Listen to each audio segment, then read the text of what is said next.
Hello, welcome to the Jay Show. It's so good to have you here. This is Dr. Jay Smith. This is now the 13th episode. That's a lot of episodes I have over here with me. Well, Hatun, Tash, it's good to have you back again. Thanks for having me again, Jay. This is number 13. Number 13, it's been a long time. We've been looking at the Quran. In all of the previous 12, we've looked at the Quran, we've been unpacking the Quran, we've been asking questions about the Quran, we've been really being critical of the Quran. We're doing things that really I've never heard anybody else do before. Give us some of the things that we have come up with so far. So far we are trying to deal with the claim Muslims are making that Quran throughout history never changed. It is exactly the same Quran that Muslims are reading today all around the world. Not even dot of the Quran changed. Yet, so it doesn't matter whether you are in Sumatra, it doesn't matter whether you are in Iran, it doesn't matter whether you're in London or United States or any country, anywhere in the world, the Arabic Quran they're reading, we're not talking about translations here, the Arabic Quran they're reading is exactly the same in every country. From Malaysia to Alaska, from Jordan to Turkey, from Africa to Russia, wherever even you are. Timbuktu, it doesn't matter. It doesn't matter. The Arabic Quran you are reading is exactly the same. This is what I've heard for and 35 years. And it years. has been exactly the same since 650. Okay. So we are looking and at you that. say 650 because that's Uthman. That's when Uthman canonized the Quran and then ordered to burn all the manuscripts. So the traditions tell us. That's what tradition tells us.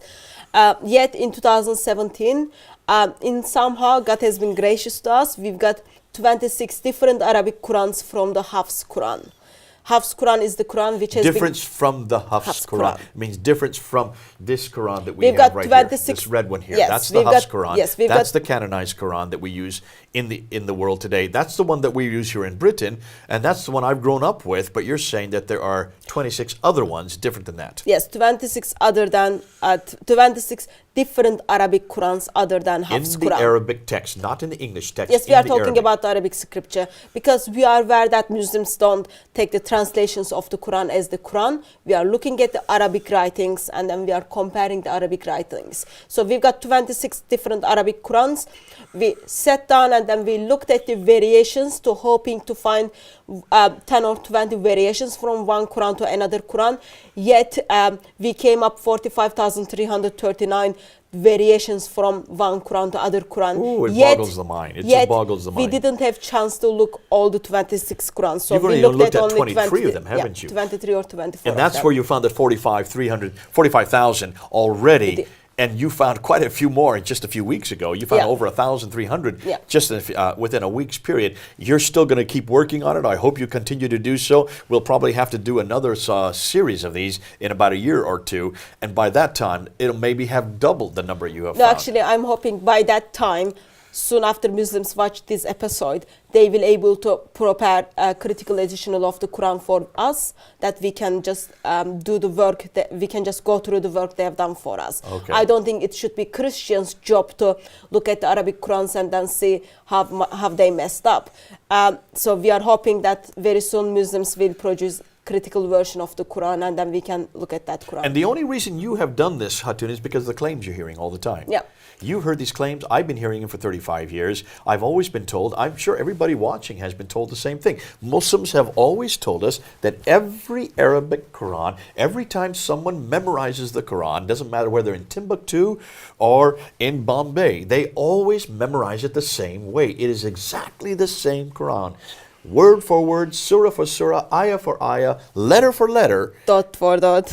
Dot for dot. And that's why we're bringing this up. That's why you have decided, because you found that this wasn't true. Yeah. Okay. Let's go back and remember we had that graph. We're not going to show it again because we've been showing it every time, where we had a good 24 on the right side and another 13 on the left side. These are the different transmitters who transmitted it differently. These are the ones that changed it. These are the teachers and their students. The teachers said it one way, which is different from the Quran that we're using today. And then the students changed it yet again. Yep. And you had 24 strong, authoritative renditions, changes. And then you have 13 not so strong. Yeah. So as we compare the Qurans, we see as Uthman sent the Quran, perfect Quran to city, with someone who knew the Quran very well. Soon after Quran arrived that city, teachers start disagreeing with their students regarding what it's supposed to be in the Quran. And then we are talking only first couple of centuries of Islamic history. By end of 10th century, we end up having like over 30 different Arabic Qurans. According to Muslims, it's only how you recite it. Yet when we look at the Qurans as an individual, we see actually written form of the Quran is different from one another, and it does changing the meaning of the sentence. It does changing the theology in certain verses. And to prove that, we have been looking at some verses. Yeah. We're just looking at a smattering of verses because of the fact that, hold on a minute, it's just too much to look at all the 45,000. Yeah. We're just giving you a facsimile of what is out there, yeah, just to make our point. And we have been very careful to not only show these verses, we're showing them pictures of them both on the left and the Hafs. We're yeah, using the Hafs as our official Quran. official one, comparing others like the Warsh, Ibn Kathir and others, yeah, to show how different they are verse by verse by verse. Let's go back to that. We've yeah, looked at Surah 1, we've looked at Surah 2, we've looked at Surah 3, we've looked at Surah 7, we've looked at Surah 9, now we're moving into Surah 10. Let's look with Surah 10, Ayah 2. And let's have our Arab speaker go ahead and read what the Hafs says and what the Warsh says for these two, the same word. حفص لساحر ورش لسحر. Now, this is fascinating because here's this little old Dagar Aleph again that has now come raising its head again. Here's this Dagar Aleph. This Dagar Aleph seems to always be coming back. And of course, most Muslims would like to throw it out as insignificant. As we said in the last episode, a lot of our friends at Speaker's Corner keep on saying, hey, it's nothing much, just a Dagar Aleph. Who cares? It keeps the meaning the same. So let's see if it does keep the meaning the same in this surah, in this ayah. In the translation in the Hafs, with the Dagar Aleph there, it says this: have the people been amazed that we revealed, and they're talking about revelation here, to a man from among them. The disbelievers say, indeed, this is surely a magician, which is somebody who does magic. Yeah. In Warsh version of the Arabic Quran, we read, have the people been amazed that we revealed to man from among them? The disbeliever says, indeed, this is surely a work of magic. Oh, wait a minute. So here you have in one case a person, and the other case you have an action. Yeah. A person or an action, completely different. Now, so is a revelation to a man the work of a magician or a work of magic? That's a good question to ask our Muslim friends. And as I said in previous episode, we will never know what Allah meant in the first place. We don't, because both of these, both the Hafs and the Warsh, are much later. They're coming to us in the 9th and 10th century. They're not even the original ones, and so that's why it's very important that we look and say, folks, you've got a problem here. Muslims, you've got a problem here, because is a man...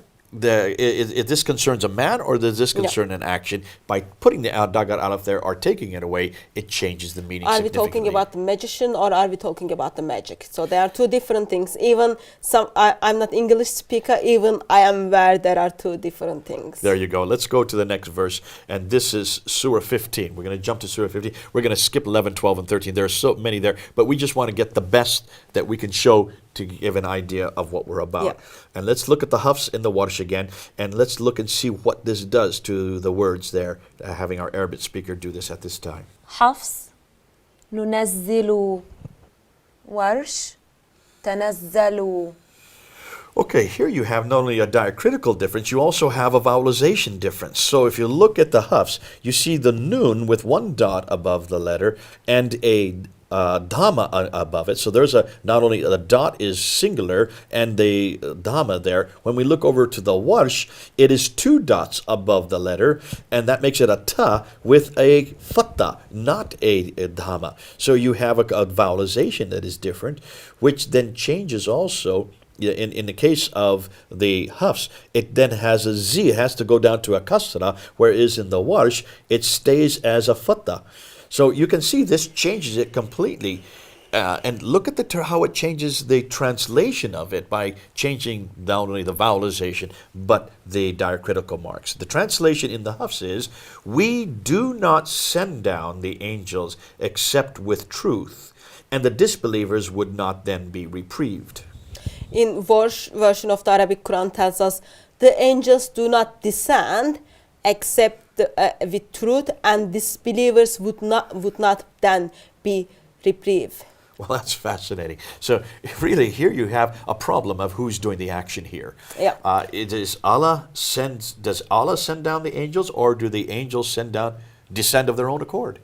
Yeah, we need to ask the question, who is the one who is doing the job of sending? That's right. Who is actually causing them to descend?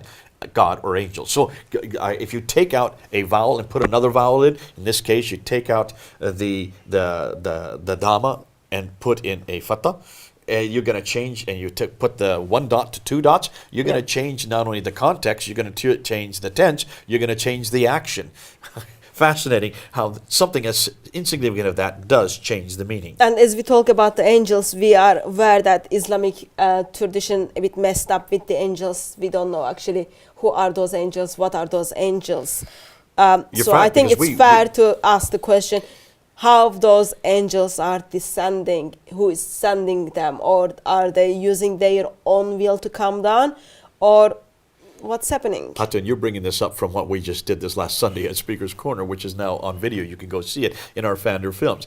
Are these angels, is this Gabriel, is this Michael? Are angels the same as these individuals? There's a lot of confusion as to who these angels are, even in the Quran. You can then understand why this confusion is, because even the writers of the Quran were changing the tense, changing the context, and sometimes, in this case, Allah has the action, sometimes the angels have the action. If that's going to be changed at this level, can you then understand why the theology and the meaning and then the understanding of who angels are and what their jobs are can be confused, even confusing whether or not Gabriel can be or Jibril can be an angel. And again, sad reality, because Muhammad didn't compile the Quran, because we don't have the Quran from the time of Uthman, we will never know what Allah meant in the first place. We're not even talking about Muhammad there. We're just talking back to Uthman. We don't even have his Quran. That's for a whole other series we're going to get into later. Let's now move on to the next verse, and this is Surah 18, Ayah 36. And let's have our Arab speaker go ahead and read the words there. حفص منها ورش منهما. You can see anybody who doesn't even read Arabic, just take a look at these two words and see that there's a meme that has been added later that does not exist in the first one. Minha, it does not have a meme between the ha and the aleph. When you look at the warsh, a meme has to be put in because above the ha you have a dhamma and then a meme followed by an aleph. Whereas in the Hafs version, it's just a ha with a fatha above it, followed by an aleph. Can you see visually? Can you see visually how an extra letter has been added? I hope you can do that by just looking at these two side by side. Now let's see how this changes the meaning. So in the Hafs, the translation is, and I think not the hour will ever come, and if indeed I am brought back to my Lord on the day of, in this case in the day of resurrection, I surely shall find better than this when I return to him. And in version of the Quran, and I think not the hour will ever come, and if in need I am brought back to my Lord, I surely shall find better than both of them when I return to him. Wow, wow, wow, wow, wow. From better than this versus better than both of them. Then it's talking about two other things. Yeah. So here you can see, will the companion, when they return, find a better place or a better place than the two others? Yeah. Completely different context here. Who are these two others that the Warish is referring to, whom he will be better? We will never know. We will never It's know. not just a better than this, singular, it's better than the two of them. Yeah.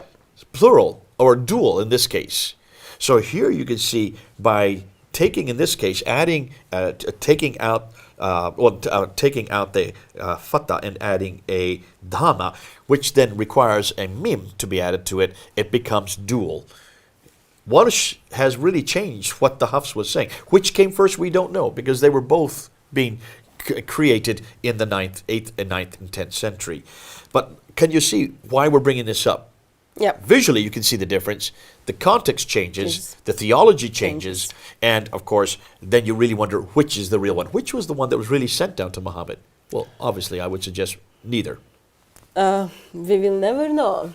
You're saying We that an will awful never lot, know. and you can Because see why. that's important. That's important. Muhammad didn't left Quran. Didn't We leave any Quran for us. Didn't leave any Quran for us. We don't have anything from Uthman. We are just depending on the writings are given to us from 8th century, 9th century, and they're all different from one another. And those verses affects eternity of our dear Muslim friends, and they will never know what meant Allah in the first place. Okay, now, we have not proven that we have nothing from the time of Uthman yet. Yeah. That's in the next series that we're going to get into. We're going to look at the earliest manuscripts, and we're going to see exactly what you're saying, that not any of the earliest manuscripts come from the 7th century. They do not come from the time of Uthman. And so that's why we're making an assumption here that we cannot prove yet on screen. Okay, let's now move on to Surah 18, Ayah 86. And I will ask our Arab speaker if she can read the Arabic there in the Hafs, and in this case, the Ibn Amir. حفص حمئة ابن عامر حامية. In every previous case where we've seen the Dagar Alaf, it has been the Haf that had the Dagar Alaf, and the other, Warsh and the Ibn Amr. Ibn Amr equals, in this case, also supports the Warsh. Yeah. It doesn't have the Dagar Alaf. I'm sorry, it does have the Dagar Alaf. And in the case of the Hafs here, it has a Hamza, which is missing in the Ibn Amr. So how does that change the meaning? Let's look and see what the translation is. Can you read the For the Hafs? Hafs, I I'll will. read the Ibn Amr. Until when he reached the setting of the sun, he found it set in a spring of murky waters. In Ibn Amr, until when he reached the setting of the sun, he found it setting in a spring of extremely hot water. Hold on a minute. Now, Where Hatun, does you're not a native sunset- English speaker, but can you see the difference between murky and hot? I do. What I is do. murky water? What is a murky water? It's murky. It's messy, Cloudy. cloudy, messy. So if you're swimming in a lake, and you see it's very cloudy, and there's been a lot of dust, a lot of dirt that has been dug up, you cannot see past and past we your would know hand. you shouldn't go to that kind It's very of water. dangerous. You don't want to swim in a murky water Yeah. because you don't know what you're going to hit. Hot water is completely different. Hot Yeah, water so is what you get in a go hot to springs. Jacuzzi, you go in the jacuzzi, and then you get hot water. Okay, Jacuzzi. jacuzzi. Yeah. Jacuzzi. Okay, so a jacuzzi has hot water, but it certainly doesn't have murky water. Yeah. In fact, I wouldn't get into a jacuzzi if it had murky water, but I will get into a jacuzzi if it has hot water. Yeah, so it talks about sun setting place, and in one of the occasions, according to Hafs, it's in a murky water. According to Ibn Amr, it is extremely hot water. So if you take away the dagar alaf, but add in a hamza in one case, or you take out the hamza and add a dagar alaf, it changes from murky to hot, from murky to hot. Now, extremely hot. there's a huge difference between dark and gloomy and extremely hot water. Yeah. I'll go with the hot water.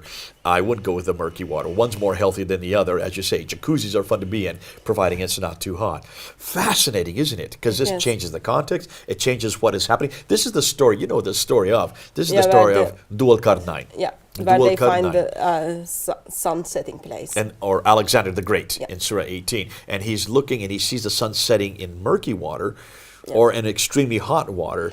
And then when we look at the traditions, there are the people who are sitting there. So are the people are sitting next to murky water, or they are sitting on the next to extremely hot water? You can understand. In fact, stop and think a minute.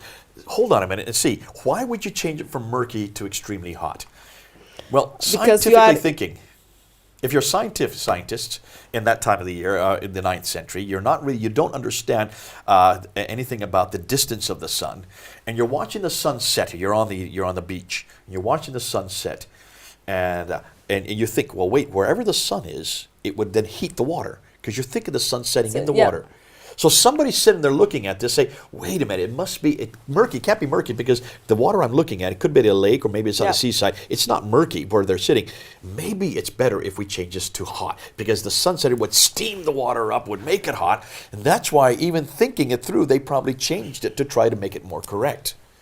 Pre-scientific. That's a good theory, but we will never know what was their intention. We will never know that. You're kind of getting repetitive on this, Hatun. You're full Sorry of not about that. knowing. You're full of doubt. I like to try to think through why they came up with this conclusion. Sorry about and that. I love the fact that probably this is why they really thought it was going to steam the water up.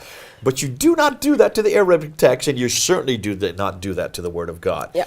If it really is the Word of God, which is the one he intended? What was it that Alexander the Great saw? Did he see the sun? As we know, it doesn't set into any water. Yeah. That's man's way of thinking. And that's why, interestingly, even that story from Dual Qarnayn, it comes from actually a tract written by the great, not great, emperor called Heraclius, Yeah. written in 632. He wrote this tract as an aggrandizement for himself, saying, this is me. I'm the one that Alexander the Great's talking about in 300 BC when he goes to the west and he sees the sun setting in the water, and he goes to the east and he sees the sun coming back out of the water. As he's looking at it, he's saying, Alexander the Great then goes to the north and he sees people being, they're being Yep. destroyed by these barbarians. He builds a wall of iron and brass. We're not even going to talk about that. And then the people turn to him and says, in 900 years, someone's going to come and going to destroy those barbarians across the mountains. And Heraclius says, it is me. I'm the one Yeah. that this prophecy is about. I'm the one that Alexander the Great was referring to. It's a political tract. That gets incorporated into the Quran in Surah 18. Of course, when they incorporate it, it looks like, in one case, Hafs thought it was murky water, and Ibn Amir thought it may be hot water. But listen, this is just a nice little tract that comes from a man-made anyway. You Yeah. can change it at will as you want. Yeah. Fascinating. We And can it's unpack only that. it's only playing with couple of small letters of Arabic language. A Dagar Aleph or not a Yeah, Dagar Aleph Hamza, yeah. changes it completely, and in one case putting a Hamza in or taking it out. Now let's go on, and we have a few minutes left, so we want to continue on with Surah 19.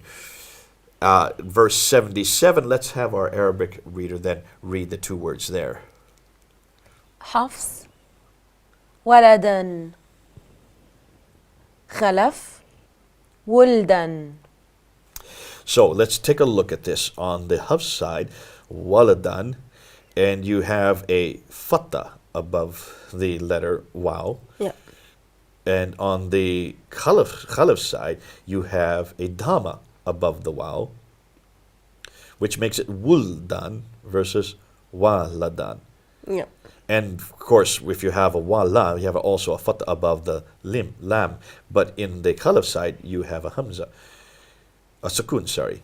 So you've got a real problem here because one is singular and the other is plural. So let's read the translation. In the Hafs case with waladan, then have you seen he who disbelieved in our verses and said, I will surely be given wealth and a child. In Khalaf it is, then have you seen he who disbelieved in our verses and said, I will surely be given wealth and children. So are the disbelievers given one child or many children? Well, there's a huge difference there. Yeah. I would want to know how many children I get if I disbelieve. If I disbelieve, do I just get one child or many children? Depends if you like children or not. And therefore, it may make you a believer or a disbeliever. Yeah. You don't like children, so you probably want to be a disbeliever in this case of Allah. If someone who likes children would want to be a believer. I'm just playing with games here, but Yeah. can you see it? This does make a difference, and you can see it certainly makes a difference to the disbeliever. Yeah. So simply by adding waladan or wuldan, by changing the vowel here, by putting a fatha and changing it to a dhamma, it changes the context completely. Yeah, from singular to plural. Okay, now let's go to Surah 37. We're jumping quite a few here because we're running out of time. We don't want to do too many. There's hundreds and hundreds and hundreds we could look at. Yeah. Let's now look at Surah 37, Ayah 130. And let's have our Arabic speaker read these here in turn. حفص الياسين ورش آل ياسين. Okay, this is fascinating. Sounds looked very, very same. It's both talking about Elias, Yeah. the prophet Elias, but it makes a huge difference by either il or ali, by either putting an aleph there with a kasra at the bottom, or putting an aleph there with a fatha at the top and a hamza before it. Can you see what happens? It changes it from peace be upon Elias, the prophet, Versus peace be upon the family of Aliyah. Yes. Well, wait a So, minute. If I was the get family, blessed. I would rather go with the Warsh. If you don't like your family, and Alias didn't get along with his family, he wants to go with the Hafs. So I'm sure his family would like to know, wouldn't you? I would like to know, if I were his family, as to whether I'm included in that piece or In only that he is blessing or included not, on that yeah. piece. And that he has a big difference, theologically speaking, too. Because is the whole family come along with him? Are they incorporated into his blessing, or Yeah. only he incorporated into that blessing? That has a huge difference, would make a big significance, and I would like to know that significance. And we will never know. Oh, there you go again. You're kind of getting used to that one. Let's go on to Surah 38, Ayah 45, and let's read now the difference between the Hafs and the Al-Bazi here. حفص عبادنا البزي عبدنا. Wow, okay. I just let people look at that, and you can see here's the Dagar Aleph been added again. The Dagar Aleph, in this case, has been added in the Hafs, and it's missing in the Al-Bazi. And when you take the Dagar Aleph and you add it or subtract it, it comes back to either plural or singular. We had one of these similar to that, so this is similar to that we had earlier. So the translation in the Hafs would be, and remember our slaves, Abraham, Isaac, and Yaqub, the owners. In Al-Bazi, it will be, and remember our slave, Ibrahim, Isaac, and Yaqub, the owners. Here, immediately you can see there's a problem here. Hafs has it correct. I would suggest the Hafs probably has it correct. Why, Hatun? Why does Hafs have it correct? Because after using plural vocabulary, he's giving us 3 different names, and in the context, it's plural. It has to be plural, doesn't Yeah. it? So with the Hafs, with the Dagar Aleph, it makes sense, and it also is consistent because there are 3 names: Abraham, Isaac, and Jacob. Jacob. Jacob with Jacob. So Abraham, Isaac, and Jacob are 3. So therefore, slaves would make sense. Yeah. Why in the world did Al-Bazi put it back to slave And we will never know. when he then contradicts himself by saying owners plural? Yeah, I guess again we have to remember what Al-Kindi said.